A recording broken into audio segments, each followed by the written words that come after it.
एकदम students group taxonomy के lecture number 2 में अब हम डिस्कस करेंगे। तो हम कॉग्निटिव डोमेन को पढ़ रहे थे, तो अब हम उसके जो लेवल्स हैं, तो देखिए सबसे पहले मैंने आपको बताया कि ये कॉग्निटिव डोमेन को 6 लेवल्स में डिवाइड किया गया है।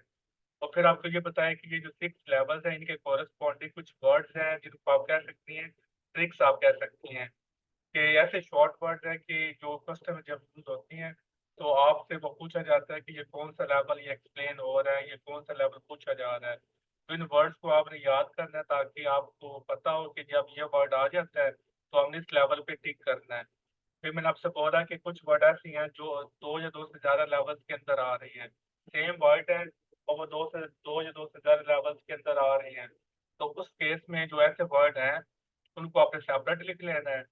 तो यानी कि जो वर्ड आ रहे हैं ना, तो 2 से ज़्यादा लेवल्स के अंदर उनको आपने सेपरेट उनको लिख लेना है, टेबल इस तरह वो बना लेना है। यहाँ पे यूनिक वर्ड्स है और यहाँ पे जो वो कॉमन का बना रही है, तो जो कॉमन वर्ड्स हैं उनका सेट अलग बनाए और जो यूनिक वर्ड्स हैं उनका सेट अलग बनाए, क्योंकि जो यूनिक वर्ड्स होंगे उनको डायरेक्ट आपने टिक कर देना है और जो सेपरेट जो मतलब है कॉमन वर्ड्स होंगे उनके केस में आपने क्या करना है, आपने पूरी स्टेटमेंट को ध्यान से पढ़ना है और फिर अपने कंसेप्ट को अप्लाई करना है।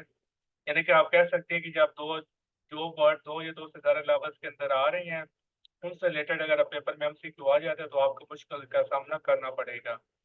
ठीक है, तो सबसे पहला लेवल है नॉलेज या रिमेम्बरिंग। तो इसमें क्या होता है, the ability to recall data और इंफॉर्मेशन।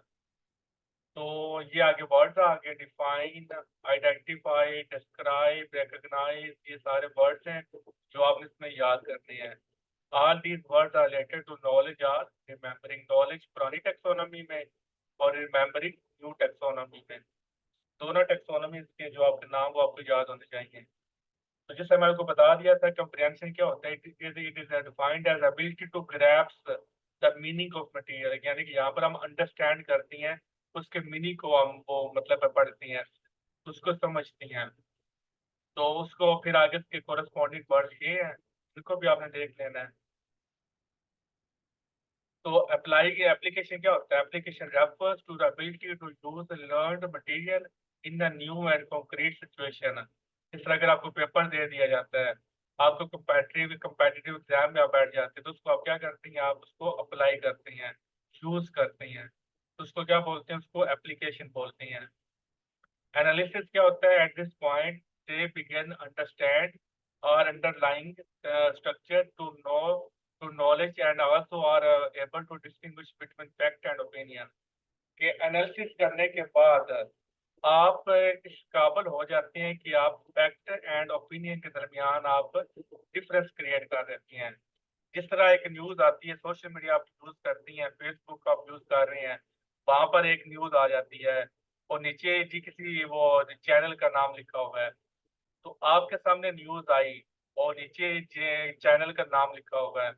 तो अब आपको नहीं पता कि ये न्यूज़ रियल है या ये न्यूज़ फेक है, क्योंकि आप जानती हैं कि कोई भी वो बैठा होता है वो अपनी मर्जी से वो न्यूज़ बना देता है और नीचे किसी का भी नाम छाप देता है। तो फिर जो बेचारे मासूम लोग होते हैं वो उसको एनालिसिस नहीं करते, उस न्यूज़ को उसको एनालाइज नहीं करते, बल्कि क्या कहते उस पर वो मिन्नो मान यकीन कर लेती हैं कि ये ऐसा हुआ है।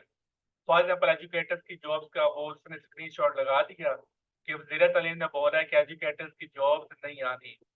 तो अब जो है ना, जो मतलब है कम एजुकेटेड है या भोला भाला बच्चा है, वो तो यकीन कर लेगा कि जी वज़ीर तालीम पंजाब का ये स्टेटमेंट है कि एजुकेटर्स की जॉब्स ने नहीं आना।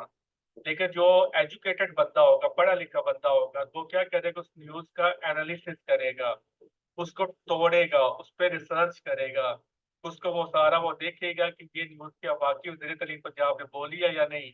वो न्यूज़पेपर में देखेगा, वो उसके ऑफिशियल वो मतलब है वो पेज पे देखेगा। उसको बोलते हैं एनालिसिस करना। ठीक है, तो जब आप एनालिसिस करती हैं तो फिर आप ये जानने के काबिल हो जाती हैं कि जो न्यूज़ हमें दी गई थी वो फैक्ट है या किसी बंदे का ओपिनियन है। क्लियर? आगे इसके कोरस्पॉन्डिंग वर्ड्स हैं। Evaluation, the evaluation level is where student make judgement. यहाँ पर जैसे मैं आपको बताया, यहाँ पर आपको रिजल्ट देती हैं। About the value of ideas, items, materials and more, यानी कि यहाँ पर आप क्या देती हैं, आप रिजल्ट देते हैं कि मैं इस वजह से फेल हुआ। फिर आ जाता है सिंथेसिस और creating, ability to combine different components or elements to form a whole, कि आप डिफरेंट रिजल्ट को जोड़ के आप समराइज करके आप क्या करती हैं, आप उसको एक नया स्टेटमेंट क्रिएट करते हैं। कि यानी कि आप कह सकती हैं, आप पूरा जो आपकी जर्नी होती है ना, कि अगर फॉर एग्जाम्पल आपसे बोलूं कि जी टीपीएससी की पूरी जर्नी बताएं या एफपीएससी की पूरी जर्नी को वन लाइन डिस्क्राइब करें, तो वो जो वन लाइनर डिस्क्राइब होगा आपका पूरी जर्नी जो आपकी एफपीएससी की होगी, वो क्या होगा, क्रिएटिंग होगी। अब जाहिर है कि फरीजा से अगर मैं पूछूं कि जी पूरी जर्नी को आप वो डिस्क्राइब करें, तो फरीजा की जो क्रिएशन है वो कुछ और होगी, हलीमा की क्रिएशन कुछ और होगी, खदीजा की क्रिएशन और होगी, मरियम की और होगी। यानी कि हर एक की अपनी अपनी जर्नी है, हर एक के अपने अपने प्लस पॉइंट है, माइनस पॉइंट है। तो सबकी जो है ना क्रिएशन वो डिफरेंट होगी, क्योंकि सबकी जो इवेल्युएशन है वो डिफरेंट होगी। सबको ऐसे लगेगा मैं इस वजह से फेल हुआ, दूसरे को लगेगा ये वजह नहीं है मैं इस वजह से फेल हुआ हूँ।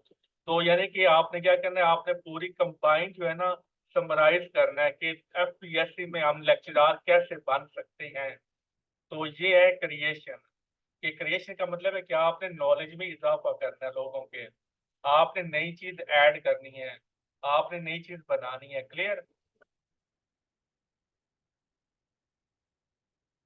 आगे इसके कोरस्पॉन्डिंग वर्ड्स हैं तो वो आपने करने हैं। तो अब हम करते हैं एमसीक्यूज, ताकि जो है ना आपकी जो पूरी जो कॉग्निटिव डोमेन है इसको आपको मुकम्मल अच्छी तरह से आपकी स्पीच समझ आ जाए। ठीक है? या वीडियो सेपरेट कर लें कि या इसी वीडियो में कर लें, क्या कहते हैं? एमसीक्यूज की वीडियो सेपरेट बना लें।